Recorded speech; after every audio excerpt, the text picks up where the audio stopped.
you, Senator Betancourt. I know that, Senator Perry, it's almost become a saying now, turn around, don't drown, to keep cars from going through low-level water. We should begin to adopt the saying of up, not out, because you can't outrun the water. And everyone needs to be up. Everyone needs to be up. And I know that's the major part of the bill. Senator West, for what purpose? Question of the author. Do you yield? I yield. You're recognized. Senator Perry and the members of the committee, great work. You know, as I was coming to the Capitol today, I could only reflect on some of the tough decisions that we've had to make on this floor, some of the tragedies that we've had to review, make certain that there was policy to address it. Valley, as an example, where we lost angels, babies. In terms of the flood, we have lost angels, babies, parents that will grieve forever. It's not lost on members of this body. Where you see, you have parents here on this floor that have also lost kids. I'm one of them. Senator King is another, and others. So we know how you feel. We know your grief. And we know that it'll be something that you'll live with forever, as with the kids in Uvalde. What we do is to make certain committees that were appointed by the Lieutenant Governor, that we do everything in our power to make certain incidents like this never happen again. Incidents in the Uvalde never happen again. And that's what this committee has done. They've set standards of care that should be observed by anyone in the state of Texas that's operating at camp. Common sense policy by each and every camp. I can only imagine. No, I can't imagine. You didn't take your children to camp with an expectation you'd never see them again. Kids didn't go to school in Uvalde with an expectation that their parents wouldn't see them again. We stand here, sometimes divided on issues that we shouldn't be divided on, but I can assure each and every one of you, Senator Perry, I want to thank you and the members of the committee. We stand here as a united Senate, wanting to make certain the children weren't lost in vain. They will be remembered, as we remember the kids in Uvalde and other tragedies that have happened in this state. Be assured that the work done by you, Senator Perry, and other members of the committee, we thank you for it. We stand together with you on it. I have one question that I want to ask. In terms of making certain that the policies at dishes, correct? Correct. Now, is there going to be a requirement for these various camps to make sure they review these policies and update them on a regular basis? Dishes will have additional funding to meet, I believe, 13 FTEs that will, from what they have told us, give us the manpower to make sure, they always had an annual inspection. It was more sanitation, that the sewers were worked, where the food going to be hot and cold. So We've just expanded that role now regarding their evacuation plan. So to answer your question, I believe we've given them the resource and the direction and the mandate that they will have that plan and reviewed On a annual basis. On an annual basis. And they are currently on an annual basis. It was just not very prescriptive on what expectations were with regarding disaster preparedness. The other question I have, and I think you may have answered it as it relates to the parents, making certain that the parents get what the plans are. Parents have access to the plans, subject to who is the guardian of record when they registered. So that's was a conversation piece, right? And in the world we live in, sometimes families aren't really whole, right? So one of them may be on the outs. So it's whoever has registered the child will have access upon request to that plan. I just want to say, job well done. No problem. To you and Thank the you. committee. Thank you, Senator West. Senator Cole, of course, before I say for what purpose, I know that you've been working on this issue before these events, and you were a major contributor to Senate Bill 1, and I thank you for that work. For what purpose?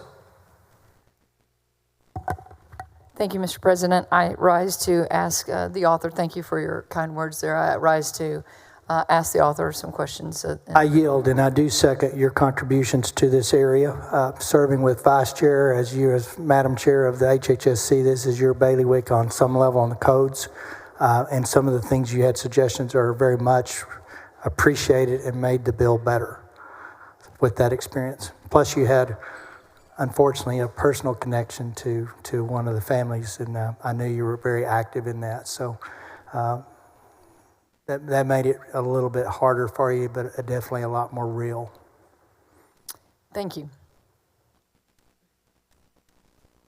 This notebook, I started on 7/23/25 at our first hearing, and contains all the notes from those hearings and the notes from a private meeting that we had with the parents.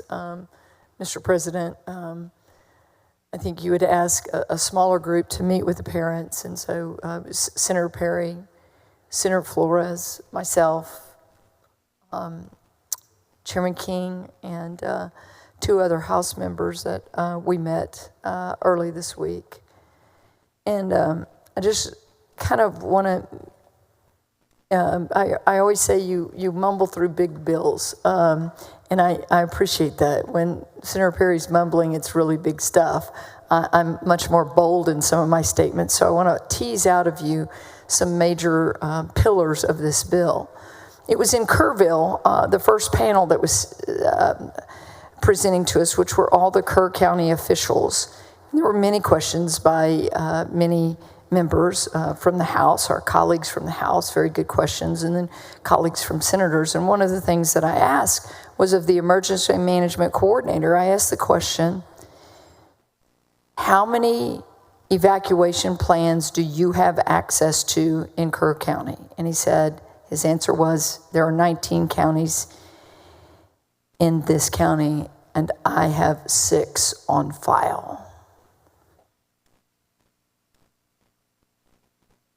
I left the dais, went to the Lieutenant Governor's staffer because there were so many people in that room, members, that our Wi-Fi wasn't downloading, and I was trying to download the health and safety code. And Andrew Franco actually had it printed for me, thank you very much. And in looking at that, it began kind of a process before we had heard from the families. So in Senate Bill 1, not only do we require the plans for evacuation, but we also require that they are filed with the county. Is that correct? Correct. Senator West, to your question about where are those plans, how do we get access to those? We went through kind of a series of questions. Some, actually a parent from Camp La Junta asked me, can you put that on the website so we can see it? For safety reasons, that's a bad idea. And I've told that parent that because as Senator Perry says, we live in a fallen world and there are people that want to do bad things. But those plans will be accessible by the parents. Is that correct? That is correct. I want to just give a couple of quotes to let our parents know that we heard you. And as I said yesterday, we can't unhear your stories, nor Senator West should we ever unhear those stories. If I could for just a second.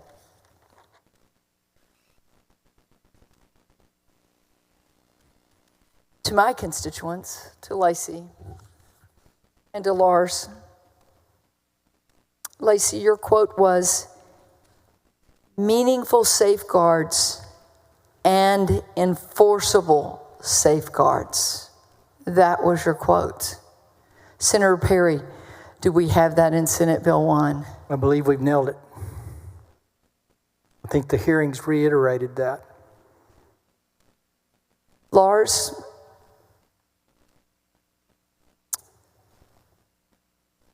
in this order, you said safety first, happiness second, in that order. Senator Perry, do we have that in Senate Bill 1? We got that. And Lars, you said something else, and I told you a personal story. I've really had a long talk with my family. You're an Eagle Scout. And in our private meeting, and then again in the hearing just yesterday, you said, be prepared. Be prepared. That's what you're taught as an Eagle Scout. And you said, all organizations must be prepared for all emergencies. What a great lesson for not just youth camps. But as a lady in Kerr County said, she'd lived there for 67 years, and her quote was, I've seen 25 floods, and this community had become complacent. But Mother Nature taught us who's still in charge. So Senator Perry, along the lines with Lars, or to Brant Dillon, who said this was 100% predictable, and he gave the scripture. Do you believe that this helps all camps be better prepared? All camps, youth camps and non-youth camps, will have a requirement that they have an active, drilled, prepared, distributed evacuation plan. I cannot imagine, unless it's a 10,000-year Noah event, to where it could get higher than anything ever imagined, that we will not have kids out of harm's way after SB 1 is implemented. Mr. President, you and I have had talks about higher ground.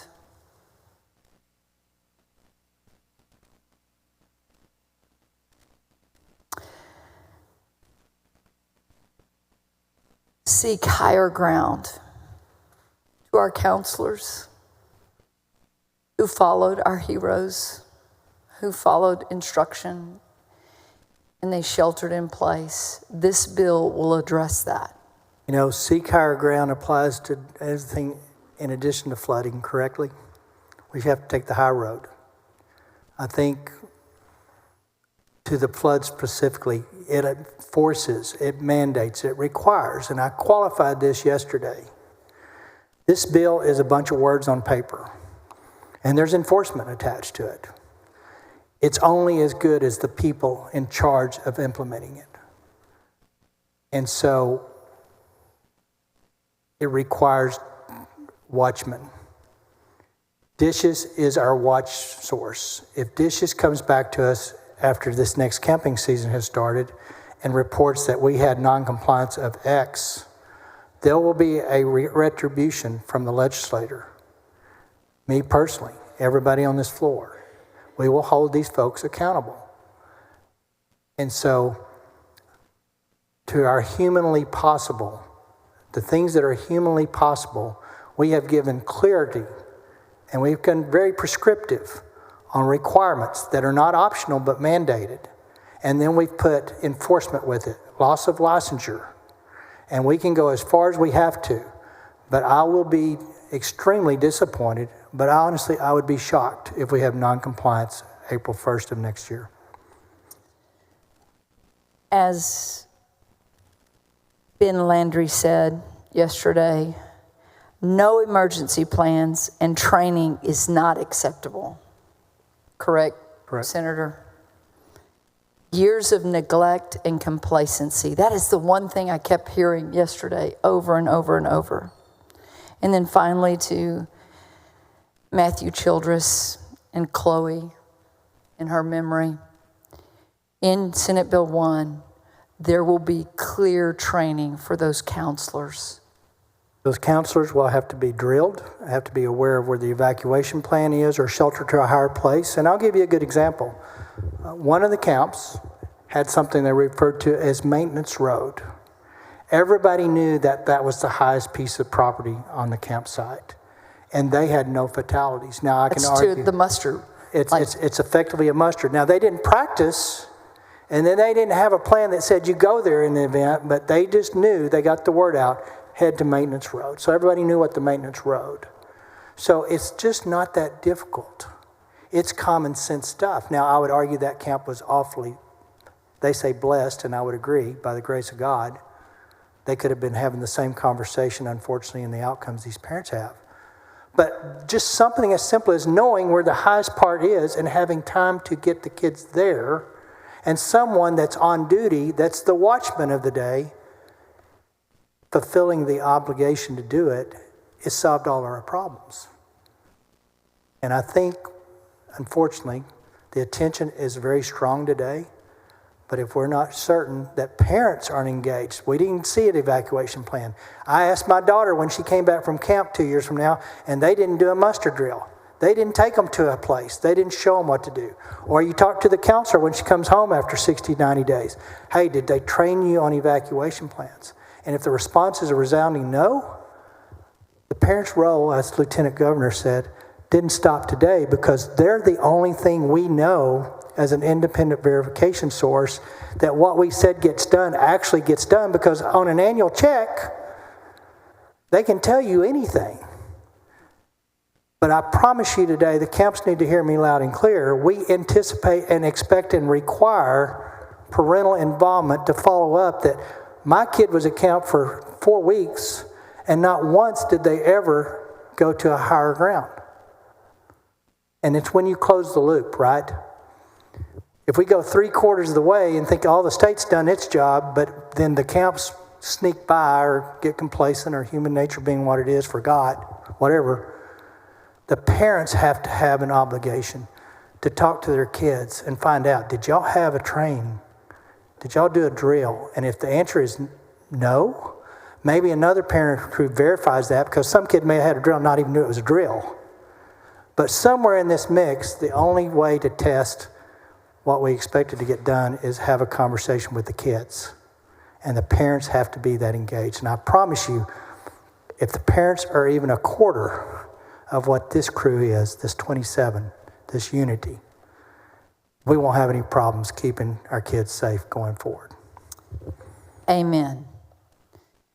My final question is yesterday. No, you had on the final panel. question, we'll go. I take those liberties. I'm teasing. I'm messing with you. The final panel was of camp owners, and Camp Longhorn and La Junta were on the panel. And I asked Johnny Robertson the question of, this is a minimum. This is in writing a minimum. Can they do more? And the answer to that is absolutely, correct? That was correct. And I want to challenge all camps to take notes, sit up, read this bill, go and summer camps are over. Get out there, make your camps better and safer. You agree, Senator Perry? I agree. And, Longhorn was interesting. They have a little different arrangement. They have kind of a still lake. But when we asked him, what do you do when you get notice of a flood event? He said, we move to higher ground. He answered it right. He didn't need a bill. I'll end it with this. Last night I was able to go back to Brenham, Texas in Washington County, not far from Belleville. And I got home right in time for the sunset. And I sat on the porch with Jimmy, and he asked me some questions. And I will never apologize for my emotions, ever. And if you can't shed a tear with these 27 parents, you probably need to get out of this job. So I shed a couple of other tears. And then I looked to that sunset, Lars and Lacey. And you're not going to believe this. But as the sun went down in beautiful pink sunset, one of the clouds formed a perfect V. Barefoot in my dress, I ran down to the lake, and I took that picture, and I'm going to share it with you. And as I walked back, barefoot in the pasture, I looked back over my shoulder, and the V was no longer there. And I just feel like Virginia just gave me a wink and a nod as I played over and over in my head the song that she had composed. To all of you, we mourn with you, and we share our love with you. And as the Lieutenant Governor said, I'll speak for all 31 of us. We'll be there for you. God bless you all. And as Senator Schwertner said in his prayer, may God's peace be with you. Thank you, Senator Colcourse. Senator Parker, for what purpose? Mr. President, I have a question for the author. Do you yield? I yield. Thank you, Senator Perry. First of all, we're all indebted to you for the incredible job you've done with this bill. Your leadership has been extraordinary. I want to thank you, and I want to thank all the members of the committee. I want to thank the Lieutenant Governor, but most of all, I want to thank all the families that have given their time and their input into this process to make this bill what it is. And I think we have crafted something that is truly exceptional. And it also, at the same time, is so applicable what you said a moment ago, Senator, which is it's just words on paper, this bill. But the commitment I know that all 31 of us have, and the Lieutenant Governor, our colleagues in the other chamber in the House, is to do this with heart and with fidelity because it's personal to all of us. Isn't that right, Senator Perry? That is correct. And so it'll be our zeal and our passion as a legislative body to make certain that what we have put, those words on paper, will be implemented with fidelity to make certain that this never happens again. Isn't that right, Senator? That's the goal. As extraordinary as this bill is, we still are in recovery mode. We still have a precious baby girl that is still missing tonight, here at 8 o'clock. That baby girl, Seal Stewart, is still missing.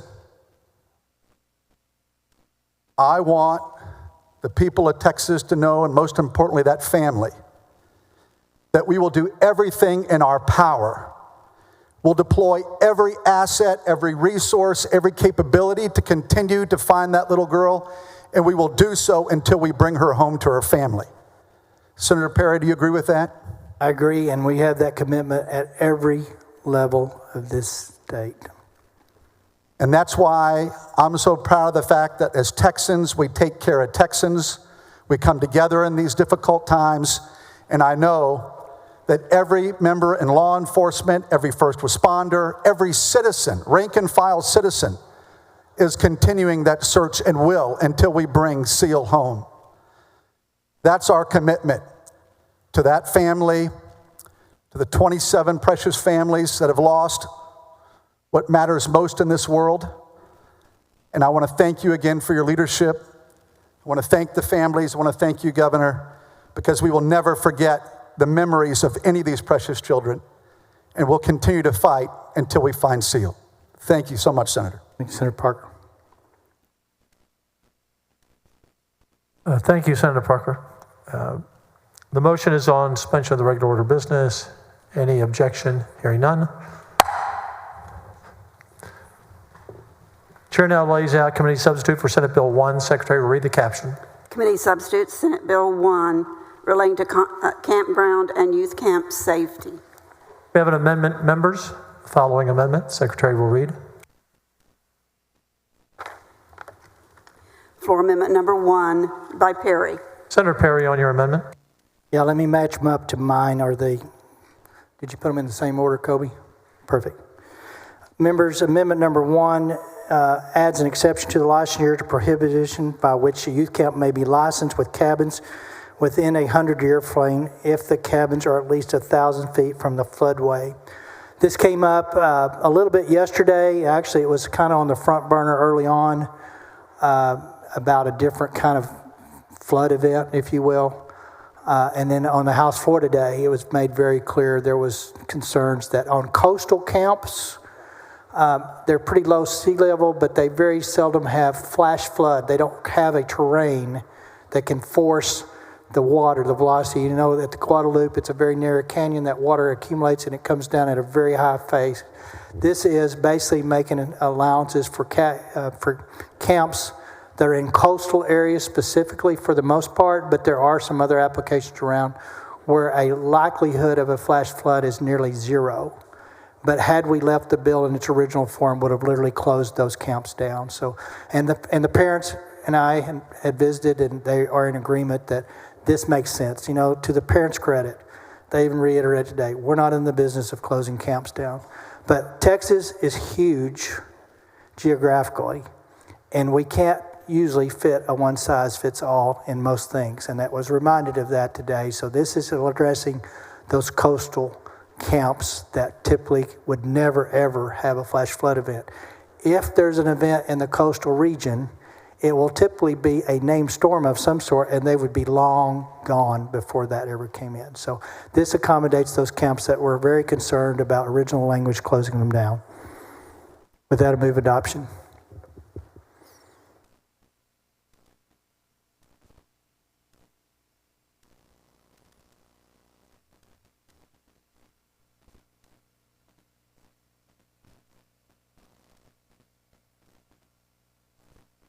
I think there was an amendment out of order here. Okay. So we're passing out the correct amendment now. All right. So everyone will have it. So that is, well, actually, no, I believe the first one was good. So.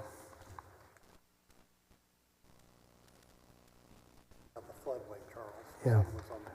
Senator Perry, would you read the draft number for the one you just laid out? Draft number is 89S20720 KRMD. Okay, we're good. You're good? I thought we were. Okay. Any objection? Hearing none, amendment is adopted. Chair lays out the following amendment. Secretary, read the amendment. Floor amendment number 2 by Perry. Members, the floor amendment number 2 was to allow for still water. So Camp Longhorn was a good example. They are a dammed up still water facility. They don't have flash flood events. They may have a flooding event, but it was already policy for Longhorn. And any of these exemption from licensure requirements still requires them to do the protocols in the event of a flood designation. So basically, if you're a still lake, you're not in a river path. And if it's dammed up, it has a spillway, so you would have plenty and ample time of knowing if there was a, quote, flood water coming at you. Again, the parents and I talked, and we went through the mechanics and the application around the state. So they were agreeable that this exemption, and it again would have caused camps to close that just had ponds or lakes on their place. And that's what the amendment is doing, is making that exception. For licensure only, We would not allow someone in a 100-year floodplain with dormitories, kids' sleeping arrangements. Generally, you can't get your license. These are two exceptions to that requirement because of the geography that you have the camp in. You still have to follow the flood protocols and emergency and preparedness during a flood event under the rest of the sections of the bill. Any objection, members? Hearing none. Amendment is adopted. Following amendment, Secretary will read the amendment.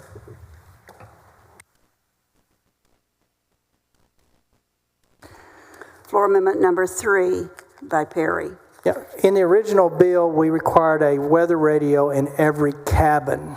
And to the camp owners' concerns, and I agreed with them, you probably don't want an 18-year-old counselor with a weather radio in their cabin monitoring weather events and trying to make decisions or have anxiety because they don't understand a lot of the jargon. So my initial belief was a weather radio designated to a specific person, a watchman, if you will, that has the obligation and the preparedness and the training to listen to a NOAA weather radio system and then act on it. That's kind of what I envisioned to begin with, and that's where we landed. Having one in every cabin, which typically do have 18-year-old counselors, having a weather radio off going all night for different reasons was probably not the best way to leave the bill. So we're going to have a weather radio requirement, but it will be designated to an emergency preparedness coordinator that has the job of monitoring weather alerts and will be the actionable go-to to cause shelter to higher place. So this just requires at least one. You can have more, but I thought the camps made a good point. There's probably not many 18-year-olds that listen to weather radios, and if they do, they probably won't know what to do with them. It could create chaos. With that, move adoption. Any objection? Hearing none. Amendment is adopted. The following amendment, Secretary will read the amendment. This is the fourth and last amendment, members. Hold on 1 second, just for the record. We have to read it into the record. Floor Amendment number 4 by Perry. Senator Perry. Yeah, this is the fourth and last amendment, and it reminds me of how much I'm going to miss Senator Birdwell. He really is a technician, and he pays attention to every word and every comma and every period in a bill. And in his wisdom and very studious way, he comes up to me at 6:50 and says, I got something we need to change. So my first response is, it's 6:50. But to his credit, he worked out the math. So in the original bill, we had a time frame from April 1st plus 90 days to respond to a deficiency in a EVAC bill or plan. Well, if you do the math, that puts kids in the cabin on June 28th under the possibility of having 30 days on premise without a approved EVAC plan. So what this amendment does is it takes the 90 days down to 45 days. It just means dishes is going to have to work a little overtime maybe. But that will definitely give them 2 weeks between May 15th and June 1st when kids show up on camp, a time to reconcile some of those discrepancies or some of those differences in the plan. So this effectively gives 2 weeks before the first kid shows up on June 1st. The way it's originally written, it would actually give 30 days of kid on premise without an approved plan from dishes. So that's what we're doing. Senator Course, what purpose? A question to the author. Do you yield? I yield. Excellent amendment. Thank you, Senator Birdwell. Again, a great tactician and study that. To that, I want to ask, as we made these amendments, does Senate Bill 1 negate many of the waivers that have passed over the past years? I went all the way back to 1973. Yeah, that's a good question. Waivers. So the current Health and Human Safety Code has allowed waivers to camps for decades. Some of the waivers may have caused some problems in this last flooding event. There was not even waivers at the state, there was also waivers from FEMA at the federal level. So we corrected the FEMA issue that you can't waiver yourself out of this bill by FEMA, and you can no longer waiver anything. So you're starting fresh. There are no waivers. This is your new playbook. And in the bill, it prohibits waivers being granted going forward. Good. I wanted to clarify that. And I also want to clarify one thing. We've seen a lot of bills, and everybody is wanting to do great things to make sure this tragedy never happens again. Is Senate Bill 1, as amended, like with a great amendment right here, I'd call it the Birdwell-Perry amendment here, specific enough so that the rules by dishes will be like that? I mean, very quick, so that there is no delay. This is a timeline amendment. So I want to make sure, because there were a lot of different things that I've seen moving or being talked about that would give this, and we'll come up with an advisory committee and it will do this and that and the other. We're going straight to the heart of it. The absolute understanding and mandate and requirement is the first day of camping season in 26, this will be fully in place and implemented. Thank you. Thank you for your clarification. Thank you. And Senator Birdwell, I know you're retiring. One great amendment before you're about to leave. Any objection to the amendment, members? Hearing none. Amendment is adopted. Senator Perry, you're recognized on passage to engrossment. Move passage to engrossment. Any objection? Hearing none. Bill passes to engrossment. You're recognized to suspend the constitutional 3-day rule. Move to suspend the constitutional 3-day rule. Secretary will call the roll. Alvarado, Betancourt, Birdwell, Blanco, Campbell. There being 28 ayes and no nays, the rule is suspended. The chair now lays out on third reading and final passage committee substitute for Senate Bill 1. Secretary, read the caption. Committee substitute Senate Bill 1 relating to campground and youth camp safety. Before I come to you for final, we have members who'd like to speak on final passage. And I am going to, at the appropriate time, have all of the parents stand and read each child's name. I want them all to stand in unity. This is a 27-family unified group, and I just want to have that privilege and honor to do that for those. So as soon as everyone's through speaking, We will do that. I will do that. Absolutely. Senator Flores. To speak on the bill. Mr. President, thank you very much for the opportunity to be on the Disaster Committee. Senator Perry, I'd like to say thank you very much for your leadership. Members, this was something extremely difficult for the parents, the children that were lost, for the Kerr County and the communities that I represent and that you all represent, 130 plus people that lost their lives over that catastrophic event.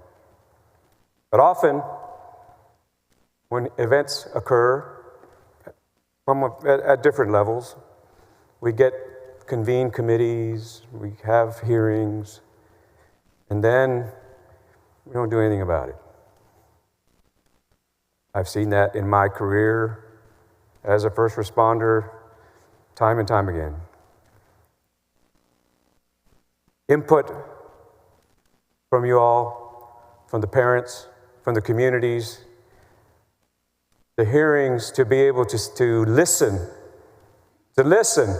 not to tell, not to talk, but to listen, results in legislation like we have here tonight.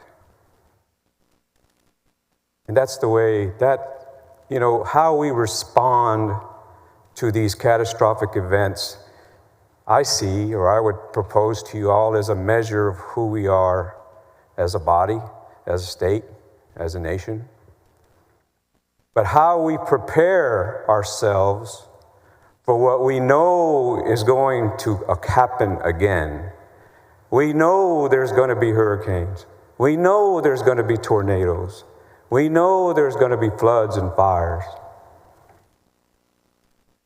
But especially those places that have our most precious treasure with them, our children, should be prepared for it all, for all contingencies.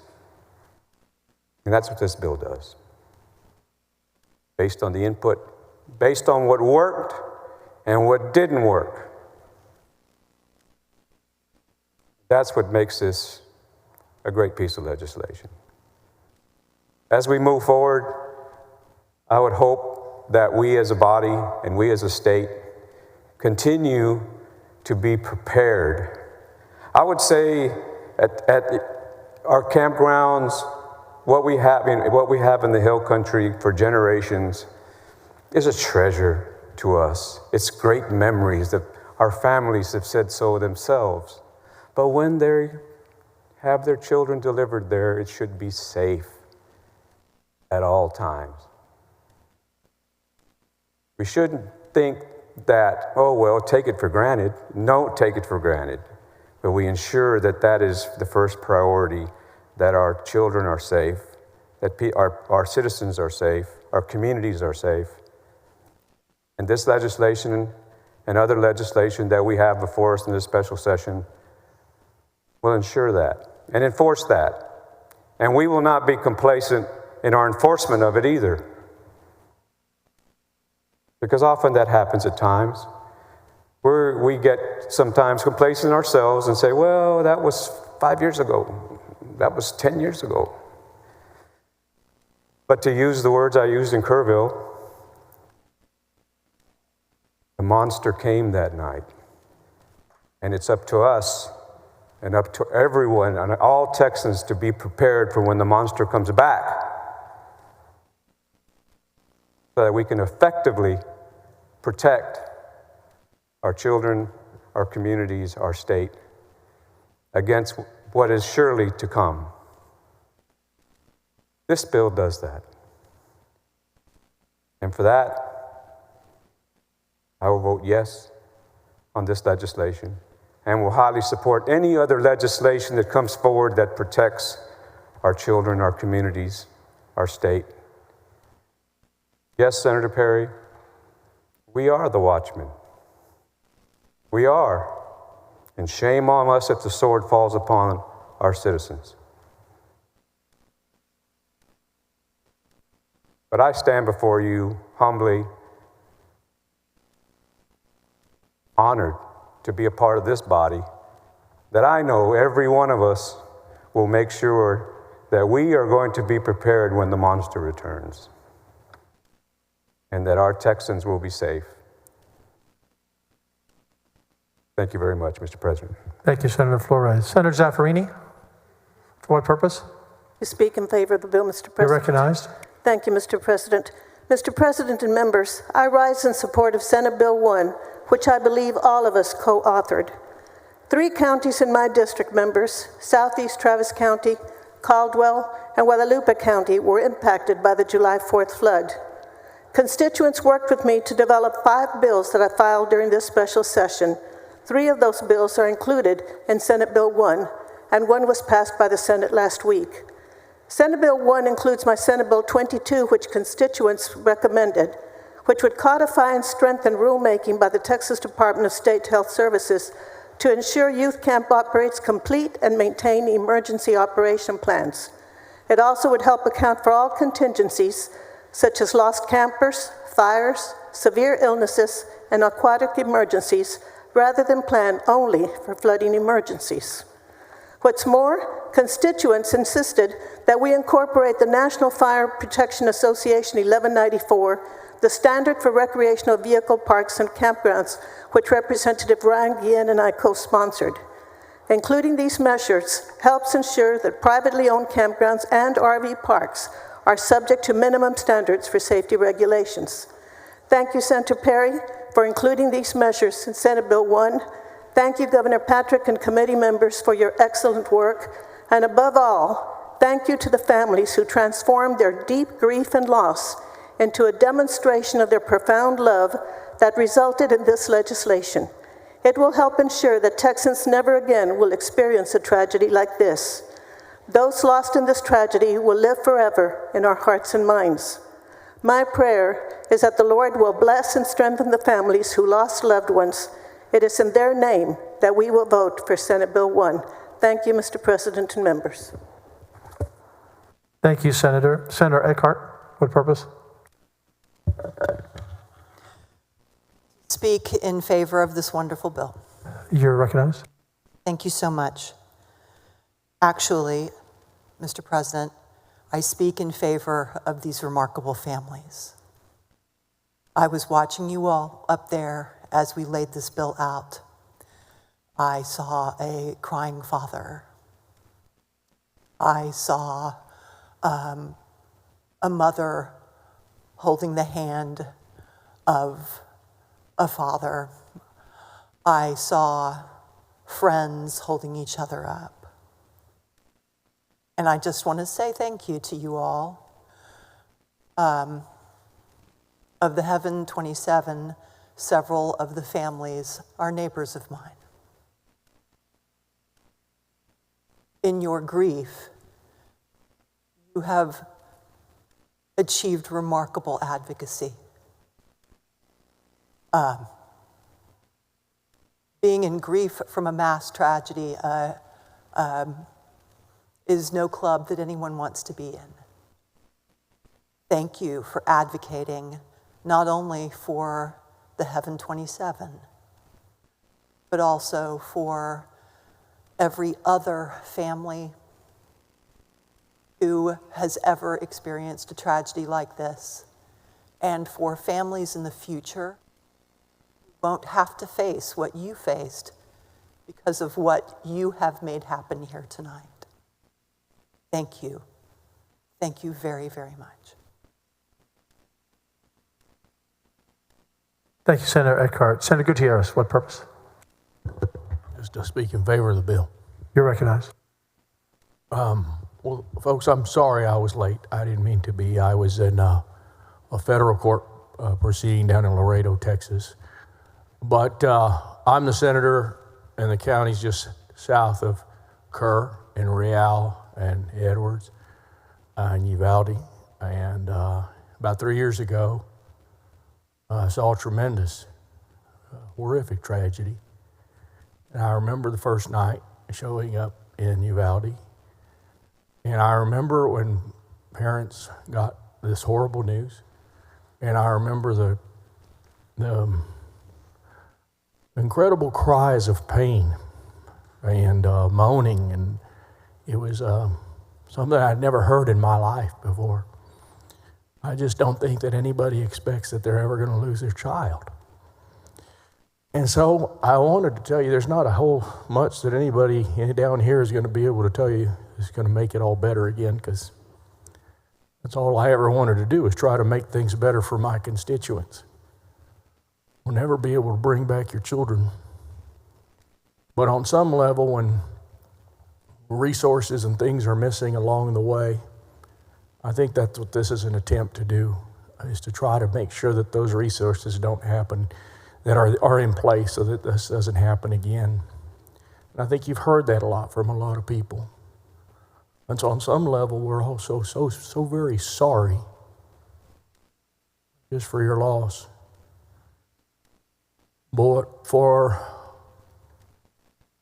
what we have and haven't done, we always have a lot of work to do. We are not perfect people.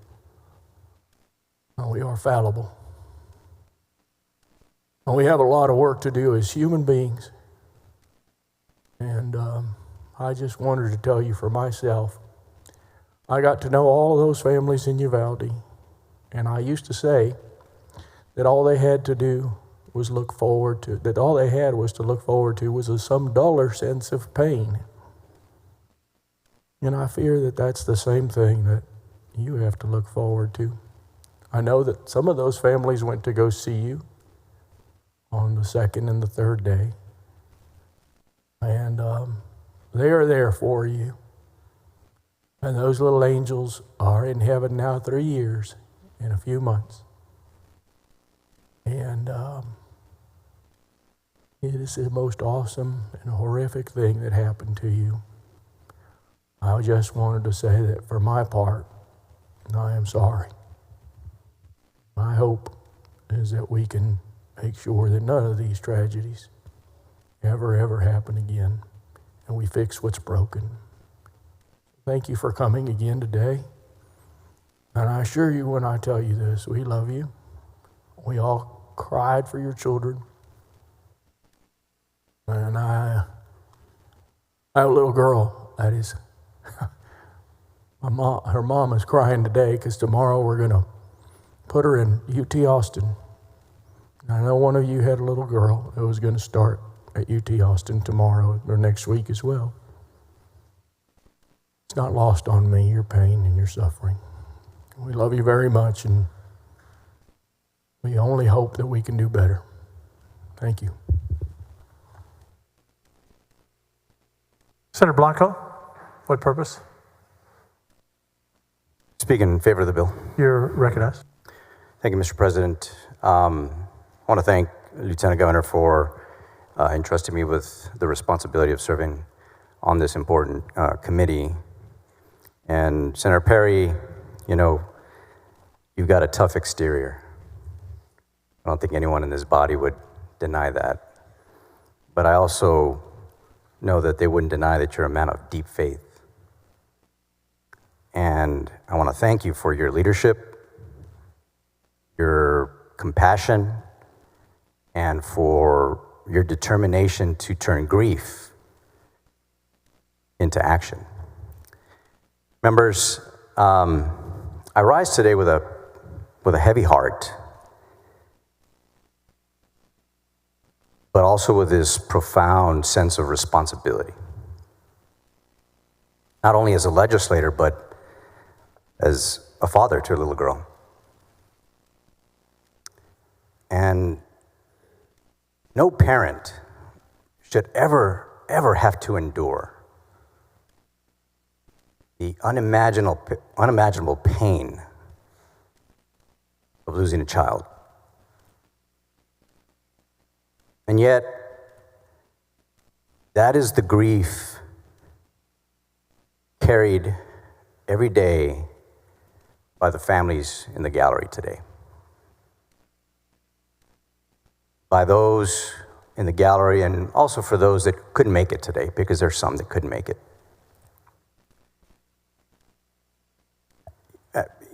After the floods on July 4th, on the morning of our committee hearing in Kerrville, I joined my colleagues, Senator Lois Colcourse and Senator Jose Menendez, to tour the Camp Mystic area. And in the stillness of the morning, walking through those grounds where joy and laughter should have been filling the air,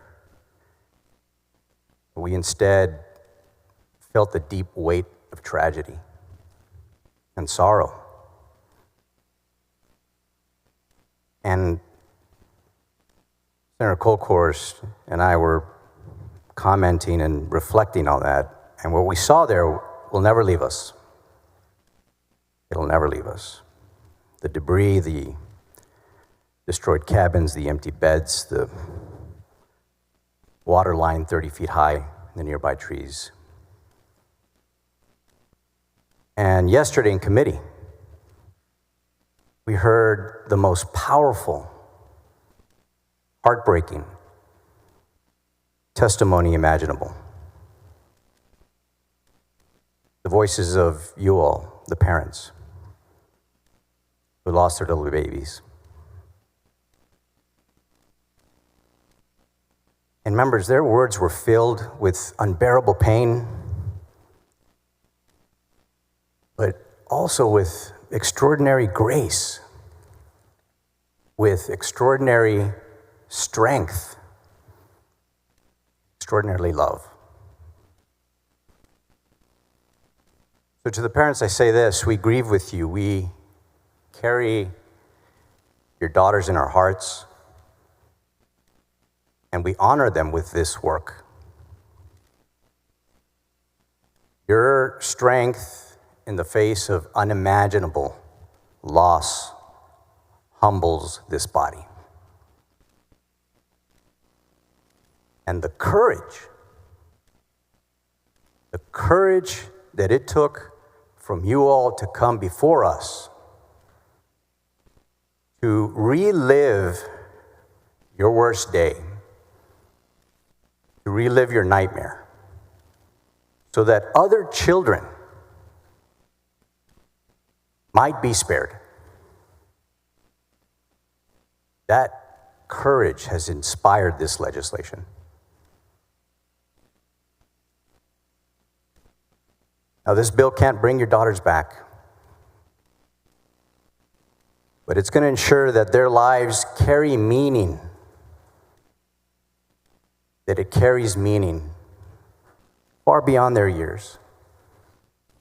Their legacy, your little girl's legacy, will be one of protecting children, of saving lives, and of sparing other families the heartbreak that you will live each and every single day.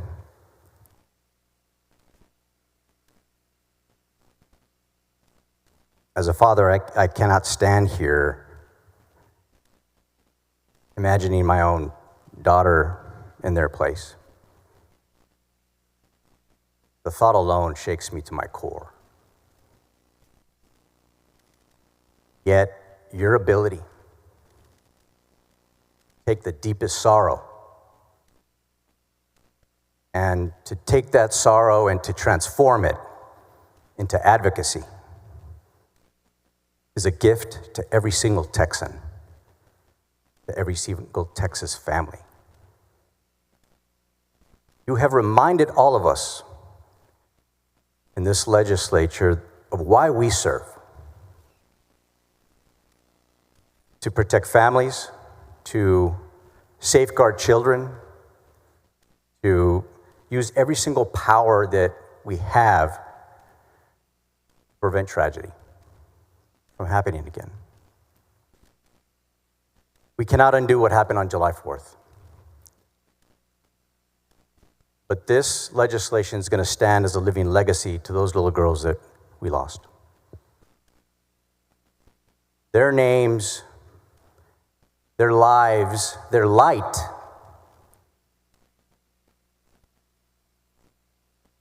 will forever shine through this law. So to the loving families, the parents, thank you. Thank you for loving your daughters so deeply. Thank you for honoring their lives with your courage. Thank you for giving greater meaning to their memory by ensuring that no parent has to walk the road you are walking. And we always carry their memory with us as we carry this work forward. Thank you, Mr. President. Thank you, Senator Blanco. Senator Campbell, I know you cannot, you're going to try to stand? All right, you're recognized. Thank you, Mr. President. I'm okay, I think. I stand with the Senate for this bill that sets in place plans to hopefully prevent any tragedy like this to happen again. I don't have the words to express the profound sorrow that you've had to experience. We will continue to pray. Thank you very much. Thank you, Mr. President. Anyone else? Before I recognize you, Senator Perry, on final and to have the family stand, I'm going to gavel the bill with this gavel for you. And I'll present it to the families. And at some point, there will be a memorial. And this gavel will have a plate on it with Heavens 27. And you'll use it as you think best. Because this night will always be a part of the history of the Senate. I said to some of you when we first met, and some of you I met at different times, that my focus and our focus was to treat you like family to the best of our ability, not to try to intrude into your life or not to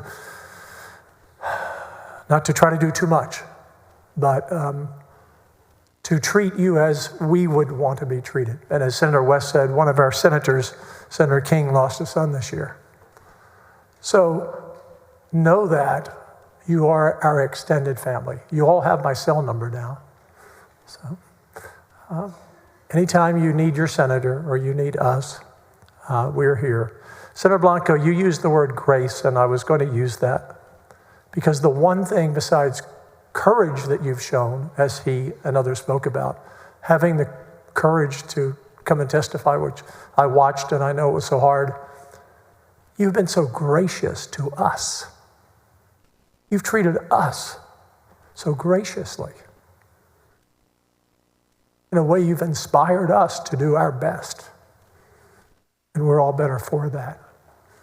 And courage to the two families who lost your daughters who were counselors. They were old enough and big enough, they could have saved themselves. And they stayed. They stayed. So to those two counselors, I don't know that we have an award for courage in Texas, but if we don't, we need to have one. Because those two 18-year-olds did what Scripture says. You give your life to try to save another. If they were in the Army, they'd be Medal of Honor winners. Senator Perry, you're recognized on final.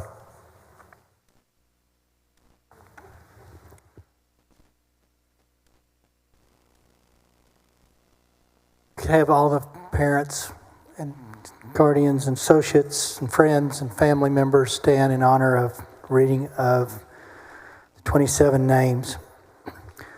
Some of these excerpts came from meeting with the family, and some came from their obituaries and some of their things that we're reading. Yeah, if all the Senate would stand in their honor, I'd appreciate that. Hannah and Rebecca Lawrence, twins from Dallas. Hannah's heart was enormous. She always had lots of questions about people in need and how she could help. Rebecca Lawrence. Rebecca loved animals, all animals, but especially big cats. Syl Stewart. I have a picture of her. That's the first picture I received. And she's still the girl missing that we can't stop searching for. But the freckle-faced big grin on that picture, from my interpretation, not meeting, but seeing Mom that day and Dad later, it was clear to me it was saying, "Here I am, world, come take me on." I could just tell she was a Spitfire. Margaret Bellows, Houston. She loved family, friends, pets, anyone and everyone, everywhere. Mary Grace Baker, Beaumont. When she would spot a teacher, a friend, or their parents in the wild, she would bounce towards you until she gave you a hug so grand that it would nearly knock you over. Blakely McCory of Houston. She wanted to become a veterinarian. Tragically, she had lost a dad and an uncle in spring camp, into the spring, and camp was supposed to be her healing for her. Tragedy abounds for that child, but she's in a whole lot better place and way today. Elise Lula Peck, Dallas. She made everyone feel important, both her two-legged and four-legged friends alike. Mary Kate Jacoby, Houston, was tiny but mighty. She came into this world early and loved deeply. Renee Smashkrala Ingram was so joyful and loved being surrounded by friendships, faith, and the beauty of nature. Wynn Naylor, Dallas, loved God, her community, and the outdoors. Kellyanne Lytle, San Antonio, loved school, enjoyed learning, respected her teachers, and adored her sweet friends.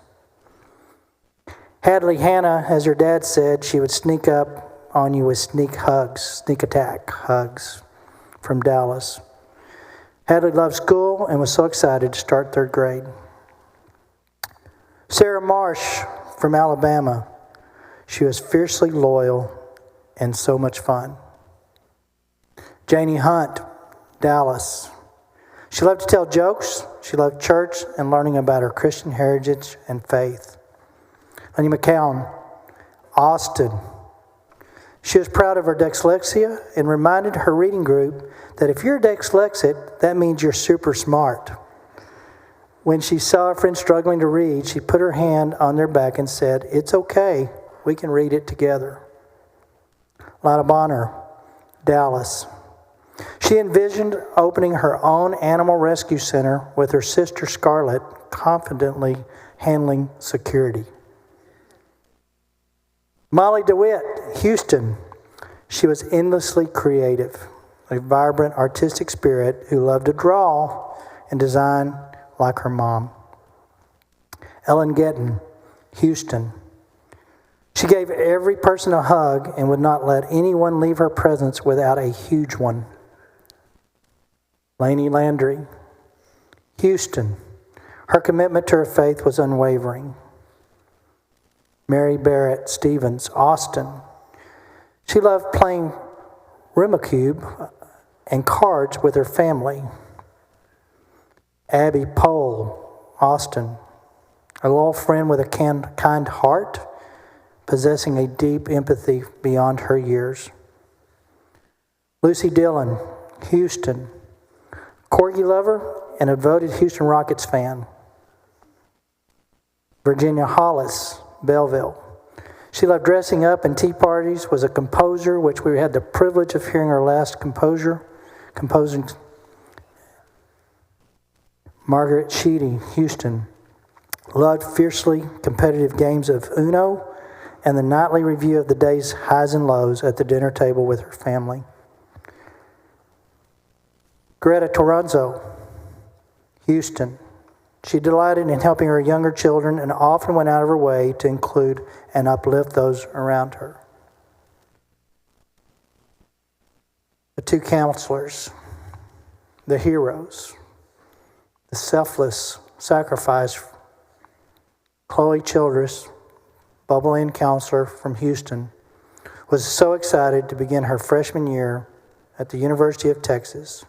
She eagerly anticipated being pre-med and becoming a doctor. Catherine Ferruzzo, bubbling counselor, Houston, was thrilled to have been accepted at the University of Texas, ultimately planned to become a special education teacher. To the families, there's been a whole lot said tonight, as my colleagues so eloquently and articulate and can always do. I want to remind you of something I've reminded you of multiple times that we've talked. You've acknowledged your strengths comes from your kiddos, and it will be with you forever. And don't ever, ever forget to lean on that in your bad days. But what you've done for me was your testimony and witness of faith in action. It is my prayer that you continue to have the courage of Daniel, the strength of Samson, the wisdom of Solomon, the heart of David, and the patience of Job, and all of God's grace that you need plus more. For that, Mr. President, I move final passage of Heaven's 27 Safety Camp Act. I cannot make a motion, but would someone make a motion to put everything that's been said in writing so it's in the journal forever, Senator Betancourt? Mr. President, I wish to make a motion to have all that is said tonight on Senate Bill 1 put in the journal. No objection. Motion adopted. Secretary will call the roll. Alvarado, Betancourt, Birdwell, Blanco, Campbell, Cook, Creighton, Eckhart, Flores, Gutierrez, Hagenboot, Hall, Hinojosa, Nueces, Hinojosa, Hidalgo, Huffman, Hughes, Johnson, King, Colcourse, Menendez, Middleton, Miles, Nichols, Parker, Paxton, Perry, Schwartner, Sparks, West, Zaffarini. There being 28 ayes and no votes, Senate Bill 1 has passed in the honor of the 27. Thank you, members. Thank you, Charles.